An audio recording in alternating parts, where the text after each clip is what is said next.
There will never be another Pokemon game like the RBY originals. From a single special stat to speed-altering critical hit chance, there's a lot to look at surrounding Gen 1, but let's be frank, no one's itching to go back and play these timeless classics, especially when you're better off just playing the remakes, which provide a much more comfortable, yet similar experience as a whole. The passage of time has not been kind to the original trio of games in the slightest. Only people mostly willing to look at them would be RBY metagaming enthusiasts and challenge runners. However, there is one game that not only delivers that Gen 1 experience, but is ultimately the definitive way to go through Kanto all over again. I'm talking about Pokemon Yellow Legacy. It's the second in the series of ROM hacks developed by the YouTuber Smith Plays Pokemon. It delivers quality of life enhancements and alterations to the gameplay without drastically altering its identity. Even then, it is still Kanto. Are these changes enough to justify playing through Pokemon Yellow for even a modern casual audience? Well, that's what I'm here to show, so let's get started. For this playthrough, I'll be playing on hard mode, which sets a level cap for each gym and prevents using items in battle. Also, this won't be a Nuzlocke. I haven't played an actual Pokemon game normally in forever, and even then, I felt like it'd be better to experience it as intended. On this channel, we play games how we want to. We start things off in good old Pallet Town, which I have very serious nostalgia for. Pokemon Blue was my first ever video game, so to hear it in its original format again brought some memories back. Anyways, I'm sure most people know how this goes. We head out, walk into the tall grass, and get scolded by an old geriatric man. Then he encounters Pikachu and manages to catch it at full health. It's not as ridiculous as you think if you know how early game catch rates are. Both of us head back where we await our rival, whom out of respect we named Gary. What happens next might be the most hilarious thing ever. Just as we pick the only Pokemon on the table, this fuckcat comes in, shoves us out of the way, and just takes it for himself. And his grandpa just enables his behavior without any punishment. Pretty realistic. Thanks to his intervention, we're stuck with the Pikachu, which I give a completely normal name. And just as we leave, of course, he wants the battle. We win, and, big surprise, he claims he chose the wrong Pokemon. Sir, you shoved me out of the way, and now you're gonna stay coping. We walk? No, run to Viridian City. In this ROM hack, we've got running shoes, which speeds the pace of this game tremendously. Without them, playing Gen 1 is like molasses. It's horrible. Speaking of pace, we pick up Oak's parcel, bring it back, and we get ourselves a Pokédex. Now our journey can properly begin. As a very base gamer, I won't be catching Pidgeys or Rattatas. We gain ourselves the Old Rod, another change made to this ROM hack, and with it, we finally catch ourselves a Poliwag. Much like before, I also give this one a completely normal name. If you know, you know. I have to hand it to the developers. It feels great to have an early game water type in Kanto this early on. It's unbelievable how long it takes to even encounter a Poliwag in the base games. Not only that, but you probably have no real reason to catch one. There were plenty of reworks made to the move list and stat pools, so you'll have ample reason to use your favorites. Even better is the fact that you can just look up their learn sets in the Pokédex. This one change is something I'm surprised we don't even have in the main games. I take the Pokédex for granted in this series. Usually I've got no real reason to care about it. Here though, not only can I look up learn sets, but I can even check where I can encounter them too. A very handy feature for Nuzlockers. We do a bit of grinding, then find our third catch, Weedle. Beedrill is one of my absolute all-time favorite Pokemon, so it was a no-brainer to get. Just like before, this one also has a totally normal name. I also encounter Oddish, the Weed, whom I give an unorthodox name to. With a party of 4, we go through a grind session, beat up our rival again, and then proceed through Viridian Forest. Considering the last trainer here is piss easy, I'm sure we'll be fine.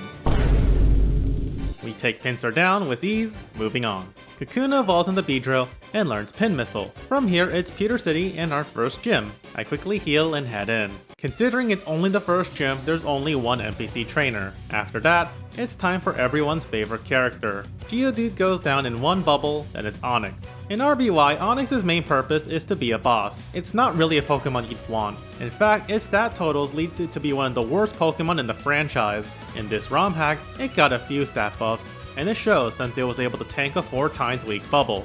Even if Bind is an annoying move in Gen 1, it's still just the first gym. We take it down, get our Boulder Badge, and the TM for Bide. The badges in Generation 1 do give slight buffs to our team, so it's good to keep that in mind. Afterwards, we're off to Route 3, where we can take on some more trainers. With some necessary experience, we finally set foot into Mount Moon.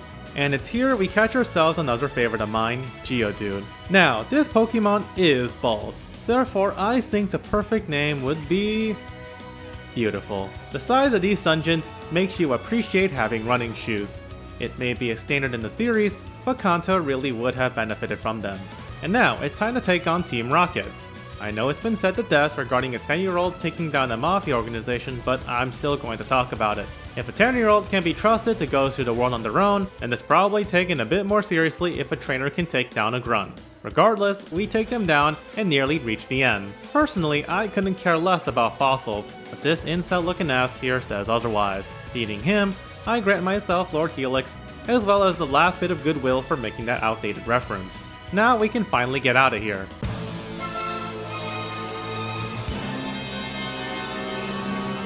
So Pokemon Yellow came out during the time the anime was airing. Aside from the Pikachu starter, you can also find all 3 starters as well as encounter Team Rocket. This will be one of few battles. Nothing too bad though, I just find them running away while saying their signature line pretty humorous. Now, at long last, we get out and finally reach Cerulean City. Just as we're heading up, we're once again interrupted by Fuckhead, asking if we're still struggling. This man really loves talking to himself. We teach him another lesson and he bolts. Classic Nugget Bridge. You beat 5 trainers and get a gold nugget. Of course, it turns out to be a Team Rocket recruiting scam, though that poses the question, do they do this to anyone that passes the bridge? And do they persuade people who say no? I need to know, but the game refuses to elaborate. We take on even more trainers for juicy XP and arrive at Bill's house.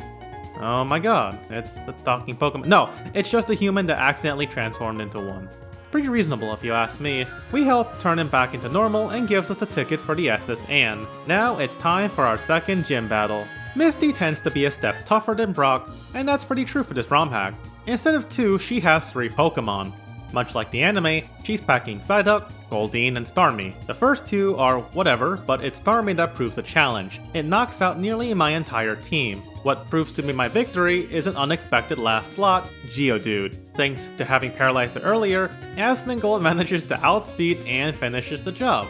If I was playing this on Nuzlocke, I'd be much more sweaty than normal. We earn ourselves the Cascade badge as well as the TM for Bubble Beam. With 2 badges down, we need to make our way to Vermilion City. Of course, we do this by invading someone's home, which had already been invaded before. Apparently, Dig can go through walls, not just the ground. We find the Rocket Grunt responsible. Chris Pratt learns Thunder Punch, and we get ourselves the Dig TM. So, south we march on. Through the underground tunnel, we make it to Vermilion City. Heading to the Pokemon Fan Club, we listen to a very long and meaningful story to get ourselves the bike voucher. Afterwards, we beat up the remaining trainers on Route 11, then board up on the SS and, unlike in the GBA remakes, you're able to board and leave at any time. Of course, that's because it doesn't have someone willing to heal your team on the ship. Either way, we eventually meet up again with low tier Gary and claim another victory. The important thing is that we have the Cut TM now. So, it's time to take on Lieutenant Surge. As a Yellow Legacy exclusive, the gym puzzle is leaked better because it doesn't reset if you don't find the switch. And here, we get to a gym battle that feels much better. Much like in the original Yellow, he only has his Raichu. However, it's level 29 and is packing some serious heat. Body Slam, Thunderbolt, and even Surf. I was brought down to my last Pokemon, and it was my favorite fight so far. You can't easily cheese it with a Diglett like in the original. Not to mention, its level means it's much tankier than your usual fare. It's a raid boss where everyone needs to pitch in.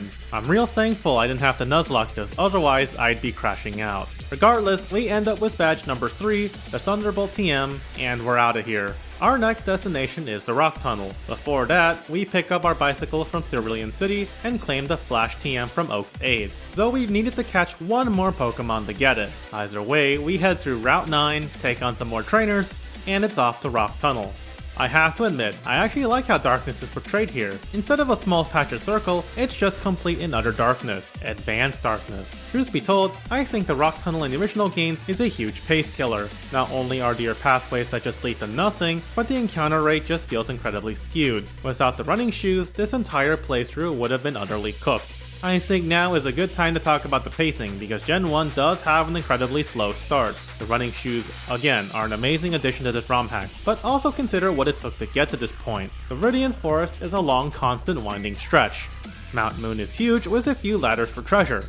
Nugget Bridge and beyond is nothing but trainers. You need to head through the underground tunnel and then the SS and. Of course, I'm not stupid. I recognize that it is a journey, but the slow walking speed is among one of the larger reasons people tend to avoid going back to Gen 1. Also, consider the speed of animations and, tangent over. After all of that, we're finally in the town everyone makes creepypastas over, Lavender Town. I've always found it fascinating over Pokemon deaths. I mean, nothing lasts forever, but also consider the existence of the Ghost type. For Gen 1, the Ghastly line was the only Ghost type. Even Pokédex entries for Ghosts indicate that they've appeared from all types of sources. Anyways, we'll get back here later. Next up is Celadon City, where we'll get ourselves the next companion, Doduo. Dodrio also happens to be one of my all-time favorite Pokemon, so picking it up feels just right. Considering it's got heads constantly bickering with one another, I've thought about the perfect name. With our current world as is, I knew what I had to do. America's our newest arrival, so it was time to grind up a few levels. We decided to take on the 4th Gym's trainers just for that very purpose. Before taking on Erica, there's one more thing to do.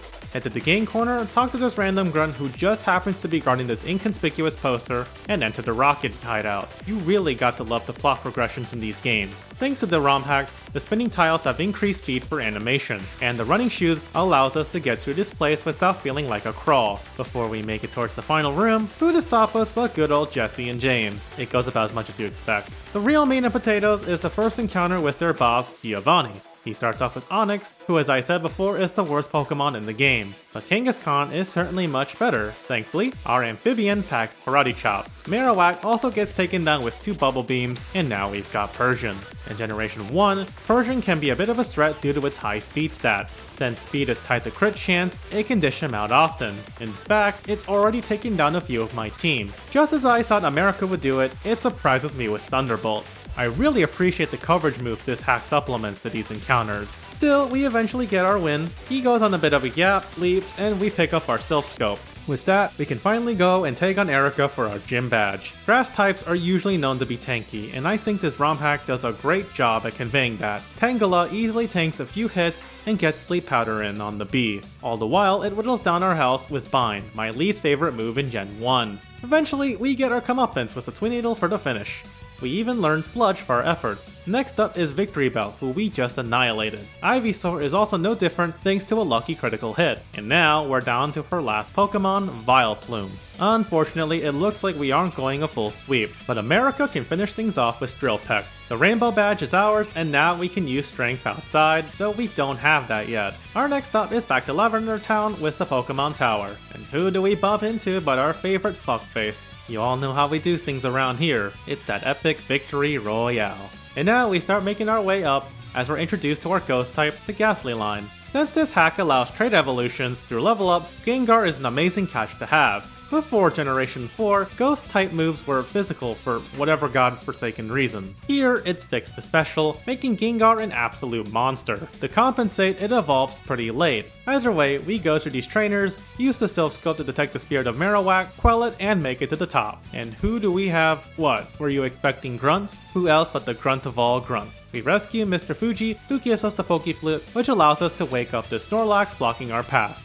Anyone even remotely familiar with the early games knows how strong Snorlax can be, but I'm a real gamer. I don't follow conventional wisdom, so off it goes. We plow through all these trainers and make it to Fuchsia City. Thankfully, there's nothing really stopping us from taking on the gym, but I'm headed to the Safari Zone first. I'm not sure if the rates were adjusted, but I'm having a pretty easy time catching some of these Mons, which I won't be using of course. Eventually, we claim our prize, the TM Surf, as well as some pair of gold dentures. As silly as that sounds, gold teeth aren't that stupid if you've seen them before. Anyways, we leave, give an old man some dentures, obtain strength, teach it to Asmongold, and now we're off. And the walls are visible. I was so used to Fire Red and Leaf Green that it caught me off guard. I even checked to see if this was Yellow Legacy Editions, and no, it was always there. Anyways, we take on these poison specialists who also have some psychic types. Also, we take on this clearly insignificant trainer, Janine. Finally, it's time to take on our favorite ninja, who clearly doesn't have a good theme. I place Asmongold on front as our main sweeper. Koga starts off with Golbat, who immediately goes for the Confuse Ray Toxic combo. Back in the day, the confused status was much more lethal as the odds of hitting yourself was higher than nowadays. Still, nothing we can't handle. We tried to take on Muk, but I got blindsided by the Mega Drain, completely taking him out. Looks like being bald can save him forever. Against conventional wisdom, I try a sword stance setup with the B. Koga, knowing I can't Oko, goes for acid armor. Some pretty good thinking there, but he just continues to use acid armor. The weak twin needle to sing the death as it continued to spam acid armor. You take what you can get. Next up is Tentacruel, a pretty good tank. Surf nearly knocks B out, but we get a lucky critical twin needle. It's not enough though as Ice Beam takes us out. Chris Pratt comes in with a Thunderbolt, taking the squid down. And now his final Pokemon, Venomoth. Again, I get blindsided by the Solar Beam as I Thunderwave it. Thunderbolt only does a small chunk before our Rat goes down. Who better to end it than with some good old-fashioned American values? We beat Koga and claim the Soul Badge, which raises the speed of our team, as well as Toxic, who I teach to Jessie. This will come in great handy later, and you'll see what I mean. We take on some more trainers and head off to Saffron City. Now comes the longest dungeon in the game, Zilf Company. We go through grunt after grunt, navigating through the warp tiles. Admittedly, I did get lost a few times since I was trying to do this without looking up a guide. Big mistake. Eventually, I make it where I, of course, run into Gary fucking Oak.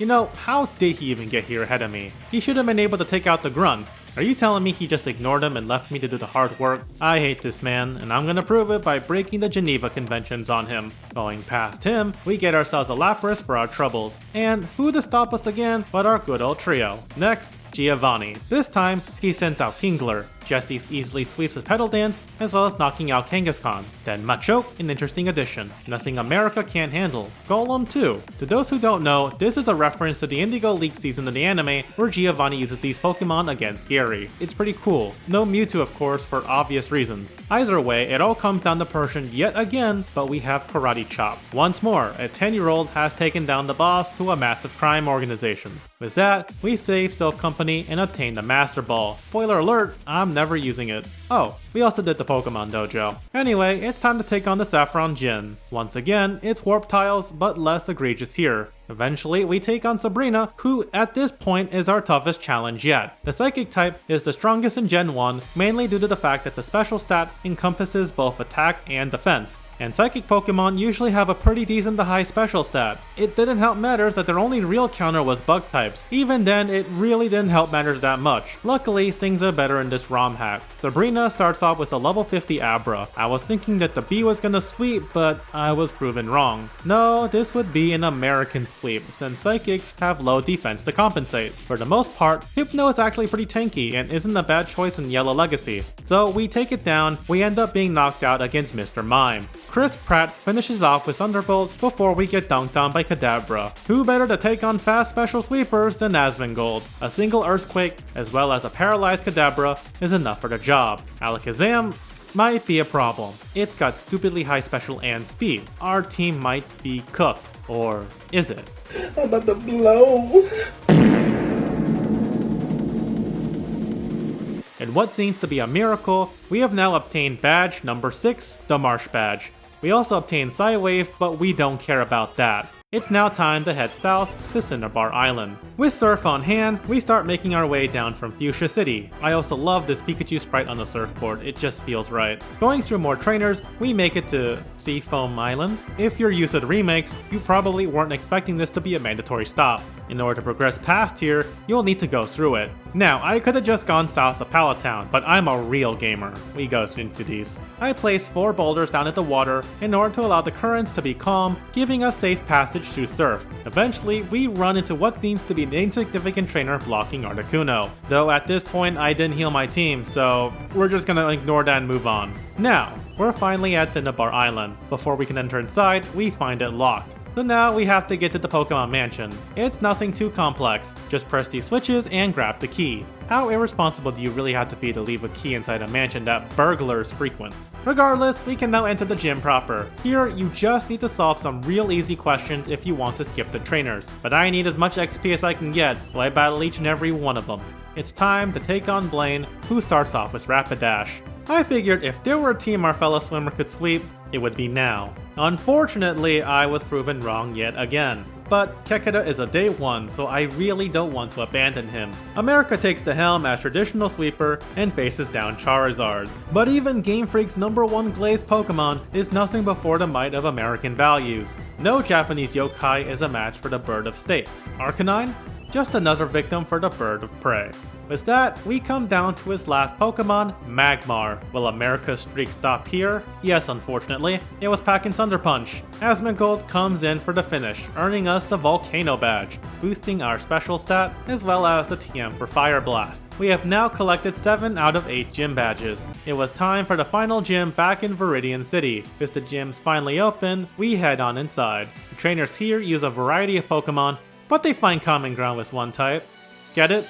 Common ground? I'm gonna stop now. And the gym leader is, surprise, Giovanni. Our last obstacle before the leak is here, and we're about to lock the fuck in. He starts off with Giovanni, whom Keketa easily drowns. Nidoqueen is up next, and much like a set out of Gen 5, nearly gets us with Thunderbolt. Thankfully, it was missing Life Orb and Sheer Force. Our favorite Crit Machine Persian is next, and I figured Asmongold could tank.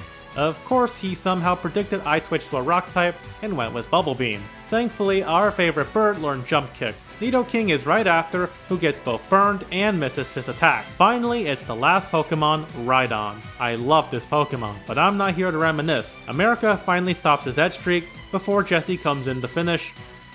With a clearly calculated move, I let it die to Leech Seed. The Earth badge is now ours, and with it, Keketa learns the extremely overpowered Amnesia. Oh, we also get the TM for Fissure, but you can forget about me ever using it. Giovanni states that with this loss, he'll finally disband Team Rocket, as he can't bear to face his members. So, the first 2 times you lose to a 10-year-old weren't enough? Regardless, he disappears off the face of Kanto. It was now time for the Pokemon League. We finally arrived at this very moment. It was time to head through those gates. Just kidding, it's Buckhead time. You know what we've been doing so far. With that out of the way, we proceed through 8 checkpoints. Victory Road was now upon us. There's only 3 floors, so there isn't much to worry about. You just need to use strength to get these boulders into certain switches to clear the way. We get through the few trainers there, and finally arrive at the Pokemon League. Let's take in for a moment and reflect on the journey it took to get here. Reflection over. We ensure we purchase plenty of full restores and revives, and head on in. It's time to take on the Elite Four and become champion. Now, let's do this.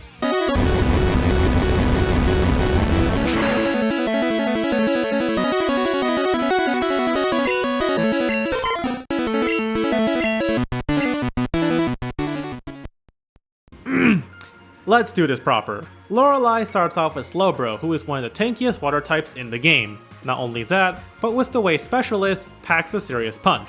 Even Thunder from Chris Pratt isn't an Oko. Also, her entire team packs Blizzard, though if that wasn't enough, it gets worse. Either way, we managed to take it down. Cloyster goes down with a lucky crit, and now comes in Dugong. Though we get a paralysis with Thunder, it's not enough to save him from a blizzard. Jessie enters the scene with Petal Dance, taking it down. Jinx, however, gets in the nasty blizzard, but luckily it wasn't enough. Though Petal Dance wasn't enough either. Thankfully, we have a psychic counter in the B. Lapras, however, is a nasty tank. I decide to test my luck with Sword Stance, which pays off. Sludge takes off a good portion of health before fainting to another blizzard. Who better to take on an ice type than the bird with Jump Kick? Lorelei down, 3 more to go. A bit of healing and we're off to take on Bruno. Compared to Lorelei, he's an absolute joke before the might of our team. Though that may be because our team has some nasty counters to his. To make a long story short, it's called why America is the MVP. For Onyx, we just leave it to Jessie, but it's still the same conclusion regardless. 2 down, 2 more left. Here comes Agatha, the Ghost and Poison Specialist. She's clearly out for blood as she starts with a level 57 Gengar. She leads off with Nightshade,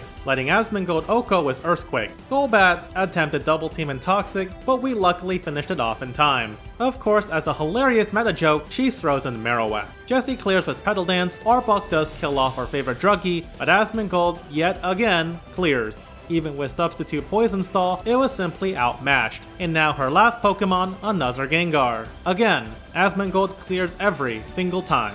1 more left. Lance, the Dragon Master, starts off with Dragonite. Blizzard nearly Okos it. Luckily, our swimmer tanks Hyper Beam for Surf to finish it off. We let him act as a free switch for Chris Pratt so that Thunder gets taken down. Charizard, #1 glazed. even Hyper Beam isn't enough to take down our fellow rat, letting us finish it off. Aerodactyl misses a Hyper Beam, letting us Thunder Wave it. Though Thunderbolt doesn't fully kill it, we finish it off with Rock Slide. What a surprise that his last Pokemon is Dragonite number 2. How else to end it but with Asmongold's favorite maneuver, blowing up. There's only one obstacle in our path before we become champion.